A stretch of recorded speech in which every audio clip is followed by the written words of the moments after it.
Hello, welcome back दोस्तों। आप सभी का स्वागत है आज की क्लास में। और दोस्तों, आज हमारी क्लास नंबर थर्ड है। किसकी बात कर रहे हैं अपन अपन बात कर रहे हैं यहाँ पे थर्मोडायनेमिक्स की। और थर्मोडायनेमिक्स में हमने एक न्यू चैप्टर स्टार्ट कर दिया है जिसका नाम है क्लासिकल फिजिक्स, चिरसम्मत भौतिकी। चैप्टर नंबर 6 है और यूनिट नंबर थर्ड में केवल एक ही चैप्टर, चैप्टर नंबर 6 मैंने आपको पहले भी बता दिया है। तो इसमें अपन ने क्या क्या पढ़ लिया है अभी तक।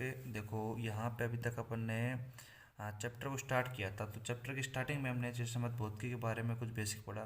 उसके बाद में हमने यहाँ पे स्वतंत्रता की कोटि पढ़ी, डिग्री ऑफ फ्रीडम पढ़ी। उसके बाद में हम वहाँ पे फ्री वेरिएबल्स के बारे में हमने जाना कि किस प्रकार फ्री वेरिएबल हमारे किसी भी पार्टिकल के लिए बहुत ही ज़रूरी होते हैं। कि किसी भी पार्टिकल को यदि हम डिफाइन करते हैं, उसको परिभाषित करते हैं, तो वहाँ पे हमें फ्री वेरिएबल की आवश्यकता बहुत ही ज़्यादा होती है। उसके बाद में हमने एक नया टॉपिक लिया। उसके बाद में हमने देखो वहाँ पे एक परमाणु के लिए, दो परमाणु के लिए, तीन परमाणु के लिए हमने वहाँ पे क्या निकाला था, वहाँ पे वो डिग्री ऑफ फ्रीडम की गणना की थी। और वहाँ पे फॉर्मूला पढ़ा था आपने F बराबर 3n-k। ठीक है। तो उसके बाद में फिर हमने ऊष्मागतिकी के बारे में कुछ पढ़ा। ठीक है। यानी कि हीट कैपेसिटी के बारे में पढ़ा। चिरसम्मत भौतिकी की अवधारणा से सहायता से हमने हीट कैपेसिटी के बारे में पढ़ा। और वहाँ पे हीट कैपेसिटी में हमने काफ़ी कुछ समझा कि हमारे पास दो प्रकार की ऊष्माधारिता होती हैं। ठीक है। और एक तो स्थिर दाब, स्थिर आयतन पर। तो इस प्रकार हमने काफ़ी कुछ पढ़ा। फिर उसके बाद में उसके अंदर हमने आंतरिक ऊर्जा के बारे में पढ़ा। ठीक है। जिसका फॉर्मूला आपको पता होना चाहिए, U बराबर क्या होता है, ½ F/kT होता है। ठीक है। उसी प्रकार अपन आगे बात करते हैं। इसमें 3-4 पॉइंट हैं। तो इस प्रकार हमने वहाँ पे उस टॉपिक को कवर करा था। उसके बाद में हमने वहाँ पे एक परमाणु में, दो परमाणु में, तीन परमाणु में वो चारों पॉइंट ज्ञात करे थे। एक तो डिग्री ऑफ फ्रीडम ज्ञात करी थी, उसके बाद में आंतरिक ऊर्जा, उसके बाद में स्थिर आयतन, स्थिर दाब, और वहाँ पे अनुपात भी ज्ञात किया था दोनों ऊष्माधारिताओं का। ठीक है। जिसे अपन ने गामा से निरूपित किया था। तो ये तो रही अब तक की कहानी पूरी कंप्लीट। और मेरे हिसाब से काफ़ी इंटरेस्टिंग चैप्टर है। क्लासिकल अपने पास जो क्लासिकल फिजिक्स है, काफ़ी इंटरेस्टिंग चैप्टर है। और इसको अगर आप थोड़ी गहराई से समझोगे तो काफ़ी अच्छा मज़ा आएगा आपको। अगर ऊपर ऊपर समझोगे तो मज़ा नहीं आएगा। लेकिन आज का जो टॉपिक है ना, वो ये मान लो सुपर टॉपिक है, अल्टीमेट टॉपिक है, मज़ा आएगा। बिल्कुल फील लेके पढ़ो, फील लेके यार। ऐसे मज़ा नहीं आएगा बिल्कुल। क्योंकि जब तक आपको थोड़ा सा ध्यान में नहीं आएगा कि हमें किस प्रकार ये टॉपिक पढ़ना है, किस प्रकार याद करना है, तो ये फिर आपके मेरे हिसाब से याद नहीं होगा। और आज के टॉपिक की बात करते हैं। तो आज का जो हमारा टॉपिक है, शानदार टॉपिक है, जिसका नाम है, देखो यहाँ पे मैं इसको लिख देता हूँ तो आज के टॉपिक को। आज का जो टॉपिक है हमारा वो है द्विपरमाणु अणु में ऊष्मा धारिता। टू एटॉमिक मॉलिक्यूल में हीट कैपेसिटी के बारे में अपन बातें करेंगे। तो देखो यहाँ पे बात करते हैं। देखो द्विपरमाणु,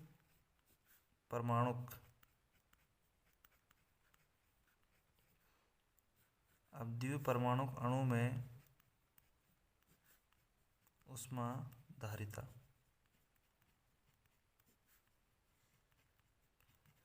4 नंबर का टॉपिक आएगा ये। मतलब आज की जो क्लास है ना वो खूब बड़ी होने वाली है। कम से कम 1.5 घंटे की क्लास होगी। क्यों? क्योंकि 1.5 घंटे में केवल ये ही कंप्लीट होगा।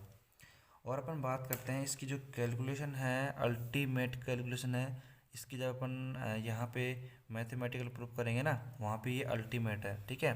यहाँ पे इसको लगा देते हैं अपन very very very very very most. क्योंकि इस चैप्टर की दृष्टि से एक तो ये वाला, ठीक है, कौन सा, ये अपना है द्विपरमाणु अणु में ऊष्माधारिता है।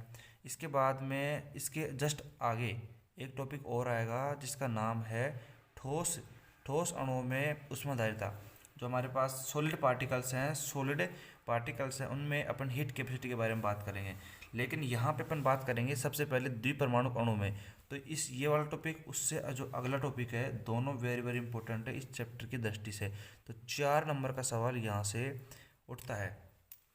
और इसके अंतर्गत भी काफ़ी सवाल बनते हैं। अभी जब अपन यहाँ पे इसका सॉल्यूशन करेंगे ना, तब यहाँ पे इसको और भी शानदार तरीके से देखेंगे कि यहाँ पे कौन कौन सवाल बनते हैं, कौन कौन से क्या है। ठीक है। और यहाँ पे बात करते हैं 4 नंबर पक्के कर लो, ये मान लो 4 नंबर पक्के। ठीक है। तो इस प्रकार लिखना ज़रूरी होता है, क्योंकि जब तक अपना माइंड है, जब तक ये अपना माइंड है, अगर यहाँ पे इसको सीरियसली नहीं लेगा इस क्वेश्चन को, और सीरियस कब होगा जब अपन बात करते हैं नंबर्स की, क्योंकि अपन पढ़ते क्यों हैं, नंबर्स प्राप्त करने के लिए। नंबर आते हैं तो ही हमारा जो माइंड है वो किसी चीज़ को कैचअप करता है। तो यहाँ पे मैंने बता दिया कि 4 नंबर का आता है और आपको कई बार एग्जाम में मिल जाएगा। पिछले साल के पेपर उठा के देखो, आपको बहुत बार एग्जाम मिलेगा। द्विपरमाणु अणु में ऊष्माधारिता, तो टू एटम मॉलिक्यूल में अपन बात करें हीट कैपेसिटी की, ठीक है भाई। तो यहाँ पे अपन इसको स्टार्ट करते हैं, लेकिन भाई देखो सबसे पहले यार ये अपन को याद हो जाएगा, इसकी कोई दिक्कत नहीं। इसका जो थ्योरेटिकल पार्ट है, मैथमेटिकल पार्ट है, सब अपन कैसे भी कैसे मतलब बिल्कुल सिंपल वे में आपको याद करवा देंगे। लेकिन यार इसका मेन समझो, इसका जो अर्थ है वो समझो पहले तो। बस द्विपरमाणु अणु में ऊष्माधारिता की बात करेंगे, अपन हीट कैपेसिटी की बात करेंगे। तो यहाँ पे सबसे पहले तो मैं देखो बात करता हूँ, यहाँ पे दो प्रकार से अपन यहाँ पे इसके जो हीट कैपेसिटी उसको परिभाषित करेंगे। कैसे? एक तो भाई बहुत ही इंटरेस्टिंग कहानी है, बहुत ही शानदार कहानी है, समझो एक बार। देखो यहाँ पे बात करते हैं, सबसे पहले जो द्विपरमाणु अणु में अपन ऊष्माधारिता की बात करते हैं उसको समझाया चिरसमत भौतिकी ने, क्लासिकल फिजिक्स ने। तो चिरसमत भौतिकी ने समझा दिया। उसके बाद में अपन यहाँ पे दोनों देखेंगे, क्वांटम भौतिकी भी देखेंगे। यहाँ पे क्वांटम भौतिकी के द्वारा जो समझाया गया था उसको भी यहाँ पे देखेंगे अपन, क्वांटम भौतिकी के द्वारा, ठीक है। तो यहाँ पे चिरसमत भौतिकी और क्वांटम भौतिकी की दोनों जो कहानी है वो बहुत ही शानदार है। देखो यहाँ पे लिख देता हूँ मैं, स्टोरी, कहानी लिख देता हूँ मैं यहाँ पे। शानदार कहानी है, अल्टीमेट कहानी है, समझ में आएगा तो मज़ा आएगा भाई। 4 नंबर पक्के करेंगे अपन। तो देखो सबसे पहले अपन बात करते हैं चिरसम्मत भौतिकी की। तो चिरसम्मत भौतिकी ने क्या कहा, ठीक है। चिरसम्मत भौतिकी ने क्या कहा, अपन हेडिंग डाल देते हैं यहाँ पे और शानदार तरीके समझते हैं। चिरसम्मत भौतिकी ने क्या कहा, किसके बारे में भाई, रटना नहीं है, एक एक चीज़ को पकड़ो। चिरसम्मत भौतिकी ने किसके बारे में कहा है, द्विपरमाणु अणु के बारे में। टू हमारे जो 2 एटम मोलिक्यूल हमारा है उसके बारे में कहा है, ठीक है। तो आ जाइए भाई, यहाँ पे हेडिंग डालते हैं अपन, चिरसम्मत भौतिकी, क्लासिकल फिजिक्स। इसी प्रकार पढ़ेंगे, आराम से पढ़ेंगे भाई। देखो स्पीडली पढ़ना है तो स्पीड बढ़ा लो वीडियो की, लेकिन अब अपन पढ़ेंगे बिल्कुल धीरे धीरे पढ़ेंगे। टॉपिक ऐसा ही है, अभी तो क्या है बिल्कुल सिंपल आएगा, जब इसकी कैलकुलेशन आएगी ना आप ऑटोमेटिक क्या करोगे, इसकी स्पीड को कम कर लोगे, ठीक है, ऑटोमेटिक कर लोगे, ये गारंटी है अपनी। तो अब चलते हैं, देखो यहाँ पे चिरसम्मत भौतिकी के चिरसम्मत भौतिकी ने क्या कहा हमारे पास, द्विपरमाणु अणु के बारे में, उसकी ऊष्माधारिता के बारे में क्या कहा। हम जानते हैं कि देखो हमारे पास जो द्विपरमाणु अणु होता है इसकी जो आकृति होती है कैसी होती है। इसकी आकृति जानते हैं हम कि इस प्रकार होती है, डंबलाकार आकृति होती है। अर्थात यहाँ पे बात करते हैं 2 परमाणु की, तो हमारे पास इस प्रकार दोनों एक दूसरे के बंध से बंधे होते हैं, ठीक है। और यहाँ पे इसकी जो आकृति होती है डंबलाकार होती है, ये तो मैंने आपको पहले भी बता दिया था, इसमें कोई अलग बात नहीं है। फिर अपन बात करते हैं चिरसम्मत भौतिकी के अंतर्गत जो उष्मा गति की भौतिकी की जो अवधारणाएं हैं हमारे पास, जो चिरसम्मत भौतिकी के अंतर्गत हमारी उष्मा गति की जो अवधारणाएं हैं उनके अनुसार अपन क्या कह सकते हैं कि हमारे पास जो द्विपरमाणु अणु होता है, देखो रिजल्ट फाइंड करो भाई, इसके परिमाणों को लिख लो। चिरसम्मत भौतिकी ने क्या कहा कि हमारे पास जो द्विपरमाणु अणु होता है उसकी स्वतंत्रता की कोटि 5 होती है, क्योंकि हमने निकाल भी रखी है। हमने F बराबर हमारे पास 3n- का जो कि फॉर्मूला है उसकी सहायता से यहाँ पे इसकी डिग्री ऑफ फ्रीडम की अपन ने क्या कर रखी है, गणना कर रखी है। तो कितनी आती है हमारे पास द्विपरमाणु अणु के लिए इसकी जो कोटि आती है, हमारी स्वतंत्रता की कोटि आती है, वो कितनी आती है, 5। 5 हमारे पास क्या है, स्वतंत्रता। कैसे लिखते हैं भाई इसको, अच्छा अच्छा से लिखते हैं, अच्छा, स्वतंत्रता की कोटि, ओके भाई, okay okay, degree of freedom. तो 5 हमारी डिग्री ऑफ फ्रीडम होगी किसकी, द्विपरमाणु अणु की। सेकंड बात करते हैं, यहाँ पे आ जाओ, पूरी कहानी को मैं समेट के रख दूंगा इतने से पन्ने में, है तो बहुत बड़ी। आप पे नोट्स डाउनलोड करो टेलीग्राम से, वहाँ पे आपको पता चल जाएगा कि ये कहानी बहुत बड़ी है, लेकिन इसको समेट के रख देंगे अपन 5-6 लाइन में। तो चिरसम्मत भौतिकी का जो सेकंड रिजल्ट है क्या कहता है ये परिभाषित करती है कि जब हमारे पास ये दो परमाणु अणु हैं हमारे पास, ये क्या करते हैं, स्थानांतरित गति करते हैं, और स्थानांतरित गति के साथ साथ में ये गुणन गति भी करते हैं। तो भाई लिखते हैं इसको, भाई एकदम डायग्राम के माध्यम से समझेंगे ना तो काफ़ी अच्छा रहेगा। देखो ये एक तो क्या करेगा, ये गुणन गति करेगा। इस प्रकार मान लो कि ये गुणन गति करेगा। जैसे मान लो ये हमारे पास इसका बीच का क्या है, अक्ष, वो है एक अक्ष है, इसके सापेक्ष अपन बात करते हैं। इस प्रकार ये गुणन गति करेगा। तो एक तो करेगा ये गुणन गति, ठीक है, एक तो क्या कर रहा है ये गुणन गति, ठीक है भाई। उसके अलावा ये गति कर रहा है हमारे पास स्थानांतरित गति कर रहा है, स्थानांतरित गति से तो परिचित हो भाई, स्थानांतरित गति। स्थानांतरित गति क्या होती है कि एक जगह से दूसरी जगह पर जाना। तो आपको पता है कोई पार्टिकल होता है एक जगह से दूसरी जगह जाता है, उसको बोलते हैं अपन स्थानांतरित गति बोलते हैं। और गुणन गति क्या होती है, जो हमारा जो पार्टिकल है उसके खुद के अपन बात करते हैं अक्ष के सममित क्या करता है, घूर्णन करता है चारों तरफ, तो वो होता है हमारा गुणन गति होती है।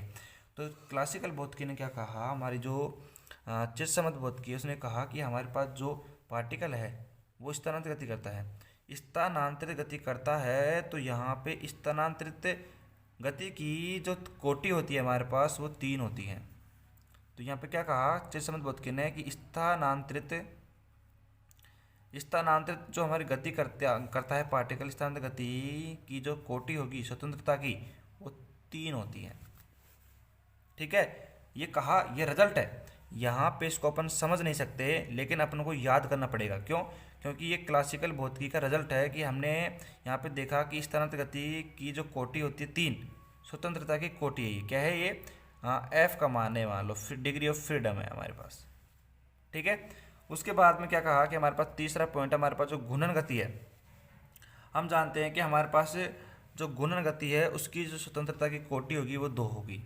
हमारे पास जो घूर्णन गति है, हमारे पास जो घूर्णन गति है इसकी स्वतंत्रता की कोटि हमारे पास क्या होगी, 2 होगी, 2F, यानी डिग्री ऑफ फ्रीडम, F की बात अपन कर रहे हैं। तो यहाँ तक कहानी समझ में आ रही है भाई? आ रही है तो वीडियो को लाइक करो जल्दी पहले तो जाके, क्योंकि इतना इंटरेस्ट और इतने शानदार तरीके से आपको यहाँ पे फिजिक्स में कोई नहीं बताएगा, इतना शानदार तरीके से। पूरी यूट्यूब छान मारो भाई, पूरी यूट्यूब में देख लो, आपको कहीं मिल जाए तो चैनल को अनसब्सक्राइब करके वीडियो को अनलाइक कर देना आप, ये गारंटी मिल जाएगी मेरी, ठीक है। यहाँ पे आपको इस प्रकार सारे टॉपिक भी नहीं मिलेंगे और इस प्रकार आपको कोई समझाएगा भी नहीं। आ जाओ यार टॉपिक की बात करते हैं, फालतू बातों में ध्यान नहीं देते हैं। अब बात करते हैं, देखो यहाँ पे स्थानांतर गति और गुणन गति के बारे में समझाया चित्समत भौतिकी ने। यहाँ पे कहा कि स्थानांतर गति की जो हमारे पास डिग्री ऑफ फ्रीडम होती है 3 होती है और गुणन गति की डिग्री ऑफ फ्रीडम 2 होती है, ठीक है भाई, हमने मान लिया। ये तो कहानी है सामान्य ताप की, नॉर्मल टेम्परेचर की कहानी है ये किसकी, सामान्य ताप की कहानी है ये। यदि अब क्या कहता है हमारा, यदि इसके आगे की बात करें अपन, यहाँ पे इसको अपन ऊपर कर देते हैं थोड़ा सा, अपन आगे की बात करते हैं तो देखो ध्यान से समझने की कोशिश करोगे यहाँ पे। यदि हम यहाँ पे टेम्परेचर का मान बढ़ाते हैं अर्थात ताप का मान बढ़ाते हैं, यदि ऊष्मा का मान ज़्यादा कर देते हैं, तो यहाँ पे टेम्परेचर का मान बढ़ा दो या फिर ऊष्मा हमें उसको ज़्यादा दे। अब देखो यहाँ पे समझने की बात क्या है, हर बार आप ये देखो कि अपन बात कर रहे हैं स्थानांतर गति उसकी 3 है, गुणन गति उसकी 2 है, टेम्परेचर का मान बढ़ा दें, लेकिन किसका बढ़ा दें, द्विपरमाणु अणु का, ठीक है। इसको आप पता होना जरूरी है। आप क्या होगी, देखो क्वेश्चन को रट लोगे, ठीक है, कोई दिक्कत नहीं है, और आप यहाँ पे थ्योरेटिकल पार्ट को रट लोगे, लेकिन अगर आपके समझ में आ गया, आप इमेज करो एक बार, आप दिमाग में इमेज करो कि हमारे पास जो द्विपरमाणु अणु होती है उसकी आकृति डंबलाकार होती है और यहाँ पे वो स्थानांतर गति करता है, तो उसकी जो हमारे पास डिग्री ऑफ फ्रीडम 3 होती है और गुणन गति की 2 होती है। फिर अपने क्या करा, जब यहाँ पे तापमान बढ़ाया, इसका टेम्परेचर का मान बढ़ा दिया, तो हमने क्या देखा, हमने ये देखा कि इसकी जो स्वतंत्रता कोटि है ना वो बढ़ गई। अर्थात अपन क्या कह सकते हैं, हमारे पास जो स्वतंत्रता की कोटि होती है ना, देखो यहाँ पर रिजल्ट निकाल रहे हैं अपन, एक ये फोर्थ रिजल्ट मान लो अपना ना, जो स्वतंत्रता की कोटि होती है, जो हमारे पास स्वतंत्रता की जो कोटि होती है वो हमारे पास क्या होती है, देखो ध्यान देखना, समानुपाती होती है टेम्परेचर की। यदि अपन यहाँ पे टेम्परेचर का मान बढ़ाते हैं तो हमारे पास डिग्री ऑफ जो फ्रीडम है उनकी जो संख्या है वो अपने पास बढ़ जाएगी। तो यहाँ पे जब अपन टेम्परेचर का मान बहुत ही अधिक कर देते हैं तो हमारे पास जो द्विपरमाणु अणु है उसकी जो डिग्री ऑफ फ्रीडम है वो हमारे पास कितनी हो जाएगी, 5 से 7 हो जाएगी। तो यहाँ पे कितनी थी पहले, यहाँ पे सामान्य ताप की अपन बात करते हैं तो सामान्य ताप पर अपन ने डिग्री ऑफ फ्रीडम 5 थी, लेकिन यहाँ पे बात करते हैं अपन देखो फिफ्थ पॉइंट की, तो हमारे पास ये 5 से क्या होगी, 5 से 7 होगी हमारी एफ डिग्री ऑफ फ्रीडम। मज़ा आएगा शानदार तरीके से समझोगे तो, ठीक है। तो डिग्री ऑफ फ्रीडम हो गई 5 से 7, मतलब एक कहानी के टाइम में समझो इसको यार, देखो कहानी बता रहे हैं हम, एक स्टोरी बता रहे हैं, शानदार वाली स्टोरी, ठीक है। तो यहाँ पे अपन बात करते हैं हमारी जो डिग्री ऑफ फ्रीडम है वो 5 से 7 हो गई, ठीक है भाई। उसके बाद में क्या कहा यहाँ पे, जब अपन टेम्परेचर का मान बढ़ाते हैं ना, जब यहाँ पे अपन टेम्परेचर का मान बढ़ाते हैं तो देखो हमारा जो पार्टिकल है वो स्थानांतर गति करेगा और गुणन गति भी करेगा, लेकिन इसके साथ साथ में एक गति और करेगा, उसको बोलते हैं अपन कंपन गति। कंपन गति करेगा। कंपन गति का मतलब क्या होता है कि पार्टिकल है ये देखो ऊपर जाएगा थोड़ा सा, इस प्रकार करेगा, यानी कि ऊपर नीचे ऊपर नीचे ऊपर नीचे, इस प्रकार ये कंपन गति करेगा, इसको बोलते हैं कंपन गति। ये कब आया, जब हमारे पास टेम्परेचर का मान अपन ने बढ़ाया और हमने क्या देखा कि इसकी जो कोटि होती है वो 5 से 7 हुई। 5 से 7 क्यों हुई, क्योंकि यहाँ पे एक गति और परिभाषित होगी जिसको नाम कहते हैं अपन कंपन गति, और कंपन गति की जो डिग्री होगी स्वतंत्रता की वो भी कितनी हो जाएगी, 2 हो जाएगी। क्यों हो जाएगी, क्योंकि 5 से 7 हुई है तो देखो 3 तो होगी स्थानांतर गति की, 2 होगी गुणन गति की, बाकी जो हमारे पास 2 बचेगी वो हमारे पास क्या हो जाएगी, यहाँ पे इसकी हो जाएगी, ठीक है भाई। हमने ये कहानी समझाई है इतनी सारी, और हमने क्या रिजल्ट निकाले हैं, बहुत ही शानदार रिजल्ट निकाले हैं कि जब हमारे पास ताप का मान बढ़ाते हैं तो हमारे पास क्या होती है कि डिग्री ऑफ फ्रीडम हमारे पास बढ़ जाती है। तो इससे हमने एक रिजल्ट निकाला है कि क्या निकाला है कि हम देख सकते हैं स्वतंत्रता की जो कोटि होती है ताप के समानुपाती होती है, ताप बढ़ाएंगे स्वतंत्रता की कोटि बढ़ जाएगी, ठीक है। लेकिन अब ये नहीं है कि अपन और भी ताप बढ़ा दें तो इसकी कोटि 7 से 10 से 7 से 15 हो जाएगी, नहीं नहीं नहीं, इसकी कोटि इतनी ही रहेगी। अब 3 गति परिभाषित होती हैं, कंपन गति, गुणन गति और स्थानांतरित गति। अब देखो मैंने आपको समझाया भी था कि प्रत्येक स्वतंत्रता की जो कोटि होती है, जब अपन ने उसकी आंतरिक ऊर्जा को समझाया था, आपको पता हो तो यहाँ पे देखो स्टार लगा के समझो इसको, स्टार लगा के, प्रत्येक स्वतंत्रता की जो कोटि होती है उससे जो संबद्ध ऊर्जा होती है वो कितनी होती है, हाफ केटी होती है, ठीक है। लिख देता हूँ मैं यहाँ पे कि हमारे पास प्रत्येक स्वतंत्रता की कोटि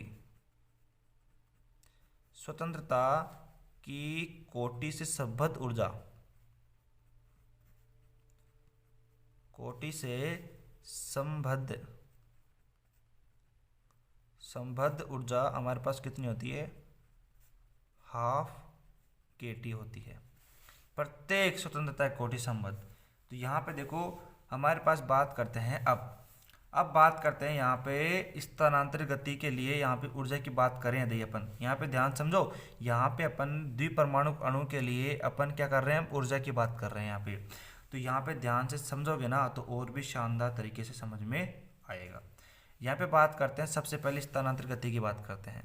स्थानांतरित गति है हमारे पास, स्थानांतरित गति की हम जानते हैं कि हमारे पास डिग्री ऑफ फ्रीडम कितनी 3 है, तो हमारे पास इसकी जो ऊर्जा हो जाएगी हमारे पास, देखो यहाँ पे लिख देता हूँ मैं स्थानांतरित गति, यहाँ पे टी से इसको डिनोट कर देता हूँ मैं, टी से।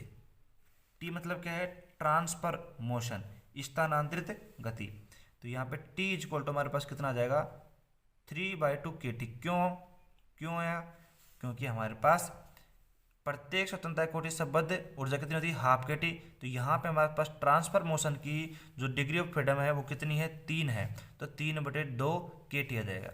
उसके बाद में सेकेंड गति की बात करते हैं अपन, यहाँ पे रोटेशनल मोशन, घूर्णन गति, ठीक है। तो यहाँ पे R बराबर कितना आ जाएगा हमारे पास, देखो ये जाएगा 2, तो यहाँ पे आ जाएगा देखो 2/2 कितना हो जाएगा, 2/2 kT, ये कैंसिल बराबर में kT, ठीक है भाई। तीसरे पॉइंट की बात करते हैं, यहाँ पे अपन हमारा जो तीसरा पॉइंट है उसको बोलते हैं अपन कंपन गति बोलते हैं, कंपन गति को बोलते हैं वाइब्रेशन मोशन। तो यहाँ पे बोलते हैं इसको V से इसको प्रदर्शित कर देते हैं, और इसकी भी देखो कितनी हो जाएगी, 2 है इसकी भी, तो 2/2 kT और बराबर में kT। तो यानी कि यहाँ पे हमारे पास द्विपरमाणु अणु है, उसकी जो कुल आंतरिक ऊर्जा की अपन बात करें, इंटरनल एनर्जी की बात करें, तो यहाँ पे अपन ऐड कर देते हैं भाई। इसका अगर अपन सम कर दें किस किस का, आंतरिक मतलब यहाँ पे देखो अपनी जो स्थानांतरित गति है, ट्रांसफर मोशन है, रोटेशनल मोशन है, वाइब्रेशनल मोशन है, इनका अगर अपन ऐड कर दें तो हमारे पास आंतरिक ऊर्जा निकल के आ जाएगी। तो यहाँ पे किसकी बात कर रहे हैं, यहाँ पे देखो द्विपरमाणु अणु की, द्विपरमाणु अणु के लिए कुल आंतरिक ऊर्जा की बात कर रहे हैं अपन, कुल टोटल इंटरनल एनर्जी, आंतरिक ऊर्जा। आ जाओ भाई निकाल लो फटाफट यार, इसमें कोई टाइम नहीं लगेगा, बिल्कुल सिंपल है एकदम। तो U इज इक्वल टू बात कर लेते हैं, यहाँ पर ऐड कर देंगे, देखो UT प्लस में UR प्लस में UV, युवराज सिंह UV चलो ठीक है। तो यहाँ पे देखो अपन वैल्यू रखते हैं, देखो U is equal to UT का मान कितना है हमारे पास भाई, जल्दी जल्दी रखो भाई, 3/2 kT प्लस में UR का kT प्लस में UV का हमारे पास कितना आ जाएगा kT। तो U बराबर हमारे पास क्या आ गया, 3/2 kT प्लस में kT प्लस में kT। इसको अगले पेज में करते हैं, लेकिन अगले पेज से पहुंचने से पहले मैं आपसे एक सवाल करता हूं, और वो क्या है कि आपको यहाँ पे मैंने जो समझाया है वो समझ में आया या नहीं आया। क्योंकि ये अपन बात करते हैं, जिस प्रकार ये क्वेश्चन 4 नंबर में आएगा, उस प्रकार यहाँ पे 2 नंबर तो होते हैं चिरसम्मत भौतिकी के, और 2 नंबर होते हैं क्वांटम भौतिकी में अपन इस पार्टिकल को समझाएंगे ना, उसके होते हैं। तो ये कहानी आप लिख सकते हो आराम से, मतलब ये जो मैंने कहानी लिखी है वो नोट्स के माध्यम से आपको मिल जाएगी, लेकिन अगर इस प्रकार याद करोगे ना आप, तो मेरे हिसाब से इसको भूलोगे नहीं आप। तो मैं आपको रिकमेंड करूँगा कि अब इसी प्रकार यहाँ पे इसको याद करो। इसको मैं दोबारा दोहरा देता हूँ, एक प्रकार मतलब एक ही बार में दोहरा देता हूँ दोबारा। इसको देखो, अपन बात करते हैं द्विपरमाणु अणु के लिए, ठीक है भाई। द्विपरमाणु अणु होता है, आपको पता है कि इसकी जो स्वतंत्रता की कोटि 5 होती है, इसमें स्थानांतरित गति और गुणन गति दोनों मौजूद होती हैं, उनकी कोटि 3 और 2 होती है, ठीक है। सामान्य ताप पर बात करते हैं, टेम्परेचर का मान बढ़ा देते हैं तो स्वतंत्रता की कोटि 5 से 7 हो जाती है। उसमें क्या है कि एक गति और जो गति से कंपन गति के नाम से जाना जाता है। कंपन गति की हमारे पास डिग्री ऑफ फ्रीडम 2 हो जाएगी, ठीक है।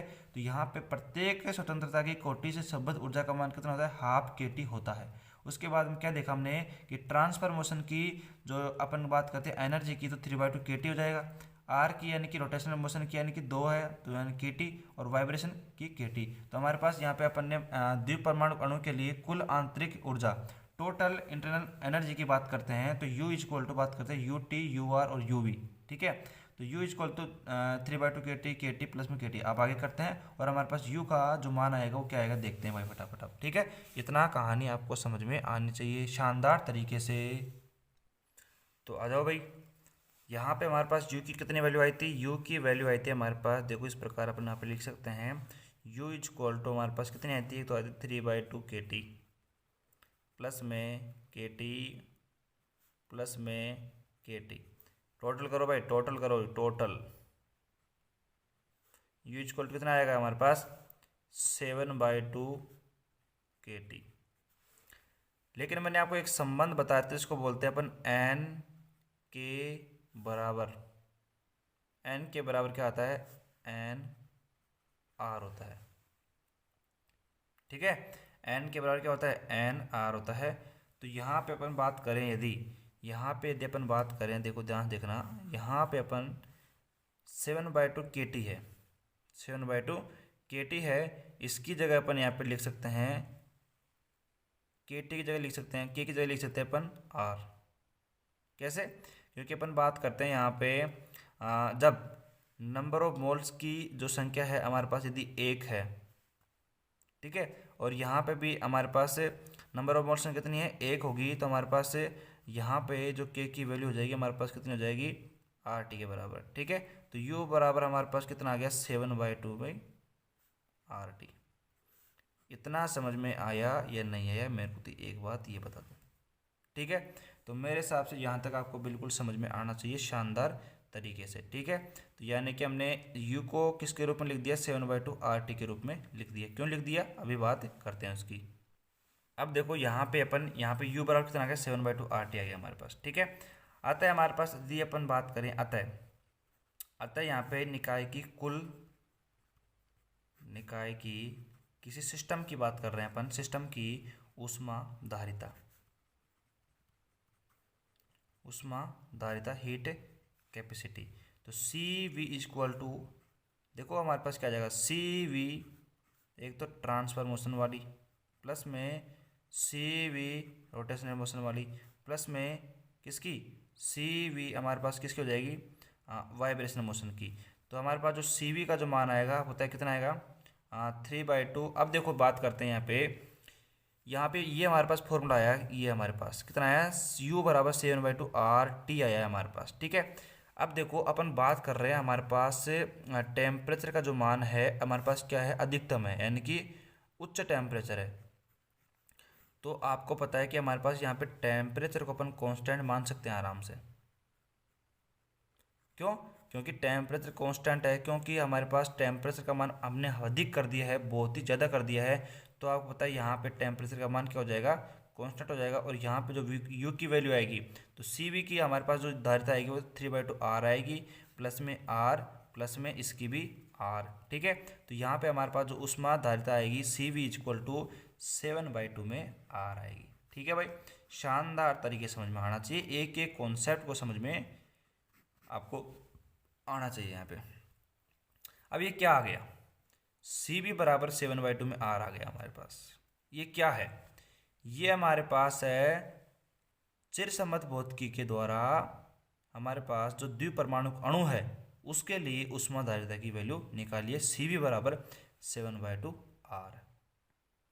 यानी कि अतः अपन बात करते हैं, देखो यहाँ पे हमारे पास CV बराबर क्या है, हमारे पास 7/2 R है। देखो 7 कांस्टेंट है, 2 कांस्टेंट है, यहाँ पे जो R है वो क्या है, यहाँ पे गैस नियतांक है R, तो ये भी हमारे पास कांस्टेंट है। अर्थात हमारी जो CV है, हमारी ऊष्माधारिता है, वो तो उच्च तापमान पर कांस्टेंट आ गई। अतः स्पष्ट है कि उच्च ताप पर द्विपरमाणु अणु की ऊष्माधारिता 7/2 R प्राप्त होती है, और यह चित्सम्मत भौतिकी का परिणाम है। लेकिन यहाँ पे एक दिक्कत क्या आ गई, यहाँ पे प्रॉब्लम आ गई, एक समस्या आ गई। यहाँ पे समस्या क्या आ गई, देखो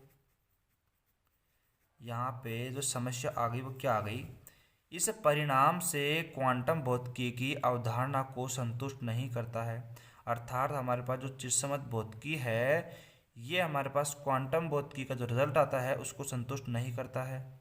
क्यों, क्योंकि हमारे पास जो प्रैक्टिकल वक्र प्राप्त होता है, प्रायोगिक जो वक्र प्राप्त होता है हमारे पास क्वांटम भौतिकी के अंतर्गत, उसको सेटिस्फाई नहीं करता है। यही हमारे पास चिरसम्मत भौतिकी की एक असफलता यहाँ पे निकल के आ जाती है। तो यहाँ पे पूरी कहानी मैंने आपको समझाई। यहाँ पे चिरसम्मत भौतिकी के अंदर किसी पार्टिकल के लिए अपन यहाँ पे ऊष्माधारिता की गणना कैसे कर सकते हैं। ठीक है, तो यहाँ पे CV बराबर कितना आ गया, 7/2 R आ गया हमारे पास, यानी कि कांस्टेंट यहाँ पे वैल्यू अपने पास आ गई है। ठीक है, तो यहाँ पे देखो बात करते हैं अपन, यहाँ पे देखो समझना, यहाँ पे समस्या क्या आ गई, समस्या ये आ गई कि हमारे पास जो चिरसम्मत भौतिकी है ना, वो क्वांटम भौतिकी के प्रायोगिक जो वक्र, प्रैक्टिकल जो कर्व है, उसको संतुष्ट नहीं करता है, उसको सेटिस्फाइड नहीं करता है, संतुष्ट नहीं करता है। तो इसे कारण से अपन यहाँ पे बात करते हैं, हमारे पास जो चिरसम्मत भौतिकी का जो रिजल्ट है ये फेल हो जाता है, और यहाँ पे चिरसम्मत भौतिकी फेल हो जाती है। लेकिन फिर भी देखो यार, इसमें समझने की बात क्या है, क्वांटम या चिरसम्मत भौतिकी में यहाँ पे उन्होंने पार्टिकल की जो ऊष्माधारिता को उसको कम से कम यहाँ पे परिभाषित तो किया, उसको डिफाइंड तो किया, और उन्होंने कहा, अभी जो पीछे कहानी है, उन्होंने कहा किसी पार्टिकल के लिए अपने यहाँ पे यदि टेम्परेचर का मान बढ़ाते हैं तो यहाँ पे उसकी जो स्वतंत्रता एक कोटि होती है 5 से 7 हो जाती है। ठीक है, और उसके बाद में अपन बात करते हैं यहाँ पे उसकी शुद्धता कोटि बढ़ जाती है और वहाँ पे फिर अपन बात करते हैं इंटरनल एनर्जी की, उसमें अपनी जो आंतरिक ऊर्जा है उसकी बात करते हैं। तो वहाँ पे अपन यू की जो वैल्यू है 7/2 निकाल ली। और यहाँ पे मैंने बात करी टेम्परेचर का जो मान है वो क्या है, कांस्टेंट देखा जाए तो इस प्रकार से। क्यों? क्योंकि जो टेम्परेचर का मान है वो अपन ने क्या कर दिया, अधिकतम कर दिया है, अधिकतम, ठीक है, यानी कि उच्च कर दिया है। तो ये मान लो कि आप उच्चतम मान है तो हमारे पास कांस्टेंट ही है, ठीक है। तो यहाँ पे निकाय की जो ऊष्माधारिता होगी हमारे पास c v equal to c v हमारे पास होगी किसकी, टी, यानी कि ट्रांसफर मोशन, यानी कि रिवर्सल मोशन, वाइब्रेशन मोशन, तीनों की निकाल ली। तो इसकी आ गई 3/2 r, क्यों कि टी हमने वहाँ पे कांस्टेंट कर दिया है, ठीक है। तो 3/2 r प्लस में r, इसको निकालेंगे 7/2 r आएगा। और आपको पता है यहाँ पे सी वी इक्वल टू 7/2 r आया है। आप देख सकते हो यहाँ पे पूरी वैल्यू कांस्टेंट है, अर्थात सी भी हमारे पास कांस्टेंट है। ये हमारे पास कांस्टेंट परिभाषित हो गई यहाँ पे। यही हमारी जो ऊष्माधारिता है किसमें, चित्समत भौतिकी में, जो कि हमारे पास क्या होती है, हमारे पास जो क्लासिकल फिजिक्स है वो यहाँ पे क्वांटम फिजिक्स है, उसके जो कर्व को सेटिस्फाइड नहीं करती। अब देखो ये आज के लिए मेरे लिए काफ़ी रहेगा मेरे हिसाब से। क्यों? क्योंकि देखो 30 मिनट तो हो चुकी हैं और मैंने इसको समझाने में आपको बहुत ही शानदार तरीके से पूरा दम लगा दिया जितना मैं समझा सकता था आपको। और मेरे हिसाब से इससे बेटर और इससे शानदार आपको कहीं भी समझ में नहीं आ सकता है, अगर आपकी समझने की इच्छा हो तो। देखो ठीक है, तो यहाँ पे बात करते हैं, यहाँ पे इसके रिजल्ट को अपन ख़त्म कर देते हैं। और यहाँ पे अगले वीडियो लेक्चर में जब अपन आएंगे तो वहाँ पे आते ही अपन क्या स्टार्ट करेंगे, वहाँ पे आते ही अपन क्वांटम भौतिकी के द्वारा इसकी व्याख्या करेंगे। तो यहाँ पे मैं थोड़ा बहुत आपको एक इंटरेस्टिंग कहानी बताता हूँ। देखो अब देखो, एक तो हमारे पास क्लासिकल भौतिकी है, बहुत ही शानदार है भाई। ये देखो थर्मोडायनेमिक्स की जो बुक है ना, अल्टीमेट बुक है, मतलब सीखने के लिए बहुत सी चीज़ें हैं यहाँ पे, बहुत सी चीज़ें हैं यहाँ पे। तो यहाँ पे देखो अपन द्विपार्टिकल की बात करते हैं। हमारे पास देखो ये अपने पास ऐसे ये रफ कार्य मान ले उसको, हमारे पास द्विपार्टिकल है, हमारे पास द्विकण है। इसको चित्समत भौतिकी ने जितनी औकात है उतना समझा दिया। अब आपको पता है यार, यहाँ पे अपन बात करते हैं किसी भी पार्टिकल के लिए चित्समत भौतिकी में तो बड़े निकाय के लिए बात करते हैं, अर्थात यहाँ पे अपन बिल्कुल जूम करके, कहने का मतलब बिल्कुल जूम बड़े निकाय की बात करते हैं। अर्थात यहाँ पे बात करते हैं अपन कि इस पार्टिकल के लिए, इस कण के लिए यहाँ पे बिल्कुल डीपली अध्ययन नहीं कर सकते अपन यार। चिरसमत भौतिकी में इतनी जो तकनीक थी वो डेवलप नहीं हो पाई थी कि जिससे अपन यहाँ पे अच्छी तरीके से किसी भी पार्टिकल के लिए अपन बिल्कुल डीपली उसका अध्ययन कर सकें। अब यार यहाँ पे चिरसमत भौतिकी इसलिए तो फेल हो गई। फिर उसके बाद में हमारे पास जो क्वांटम भौतिकी आती है, अभी जो पढ़ेंगे कल पढ़ेंगे अपन, वहाँ पे क्वांटम भौतिकी के जो रिजल्ट है हमारे पास, क्वांटम भौतिकी के बारे में बात करते हैं। तो क्वांटम भौतिकी ने यहाँ पे इसको फिर अध्ययन करा, किसको, यहाँ पे द्विपार्टिकल को, और उसने अध्ययन किया और वहाँ पे देखो कैलकुलेशन करी बहुत सारी, अपन कल करेंगे। अल्टीमेट कैलकुलेशन है, मतलब एक एक पॉइंट पे शानदार कैलकुलेशन है, ठीक है। और यहाँ पे वहाँ पे उन्होंने देख क्या करा, फिर उन्होंने देखो उनके पास तकनीक थी, ठीक है, उनके पास तकनीक थी और उन्होंने क्या करा कि यहाँ पे बिल्कुल शानदार तरीके से इसका अध्ययन किया। और किसमें, सूक्ष्म, बिल्कुल एकदम सूक्ष्म निकाय में अध्ययन किया, बिल्कुल एकदम इसका डीपली अध्ययन किया। किसका, द्विपार्टिकल का, द्विव हमारे से परमाणु का है। तो यहाँ पे इसका बहुत ही शानदार तरीके से बिल्कुल छोटे से छोटे निकाय के लिए इसका अध्ययन करा। और आपको पता है किसी भी चीज़ का, यानी कि अपन पार्टिकल की बात कर लेते हैं, तो अगर यहाँ पे किसी भी चीज़ का अगर डीपली अध्ययन किया जाएगा तो आपको पता है कि बड़े निकाय में जो अध्ययन किया गया था उसमें इसमें डिफरेंस आएगा। फिर यहाँ पे ये फेल हो जाता है हमारे पास चित्समत भौतिकी, और यहाँ पे ये निकल जाती है आगे, ठीक है। तो ये कहानी है, और इस कहानी के माध्यम से आप अगर समझोगे, ध्यान से समझोगे, अपने दिमाग में इमेज बनाओ कि हमारे पास एक पार्टिकल है, वो पार्टिकल कैसा है, एक पार्टिकल नहीं, दो पार्टिकल हैं, और वो हमारे पास से रोटेशनल मोशन करते हैं, वाइब्रेशनल मोशन करते हैं, ट्रांसफर मोशन करते हैं, ठीक है। उसके बाद में चित्समत भौतिकी ने क्या कहा कि हमारे पास प्रत्येक फ्री डिग्री, मतलब प्रत्येक हमारे पास जो स्वतंत्रता की कोटि होती है, डिग्री ऑफ फ्रीडम होती है, उसके साथ में हमारे पास जो एनर्जी का जो मान होता है हाफ KT होता है। तो अपन यहाँ पे बात करते हैं किसके लिए, ट्रांसफर के लिए 3/2 KT, ठीक है। उसके बाद में अपन बात करते हैं रोटेशनल की बात करते हैं तो केटी, और हमारे पास जो वाइब्रेशन उसके लिए भी केटी, फिर वहाँ पे अपन ने देखा, यहाँ पे वैल्यू निकाल ली। ठीक, इस प्रकार ये तो मेरे हिसाब से आपको रट गया होगा। तो यहाँ पे बात करते हैं, ये भी आपसे सिंगल ऐसे पूछा जा सकता है कि 1 नंबर में पूछ ले आपसे, 2 नंबर में पूछ ले। 2 नंबर में आपसे ये कह दिया जाए कि सिद्ध करो कि हमारे पास जो चिरसमत भौतिकी है वो असफल रहती है क्वांटम भौतिकी के अंतर्गत, और वो भी द्विपरमाणु अणु के साथ समझाओ। तो आप ये कहानी आपको समझानी पड़ेगी फिर वहाँ पे, और लास्ट में लिखना पड़ेगा कि हमारे पास जो चिरसमत भौतिकी है वो क्वांटम भौतिकी के प्रायोगिक वक्र को संतुष्ट नहीं करती है, इसलिए यहाँ पे क्वांटम भौतिकी की तो सफलता होगी और चिरसमत भौतिकी की असफलता यहाँ पे कही जाएगी। तो ठीक है, आज के लेक्चर में अपन इतना ही रखते हैं। अगले लेक्चर में पढ़ेंगे शानदार तरीके से इसका जो क्वांटम व्याख्या है, इसकी जो क्वांटम व्याख्या है द्विपरमाणु अणु की, वहाँ पे निकालेंगे अपन, फॉर्मूला निकालेंगे और शानदार तरीके से पढ़ेंगे उसको, शानदार अल्टीमेट तरीके से पढ़ेंगे। ठीक है।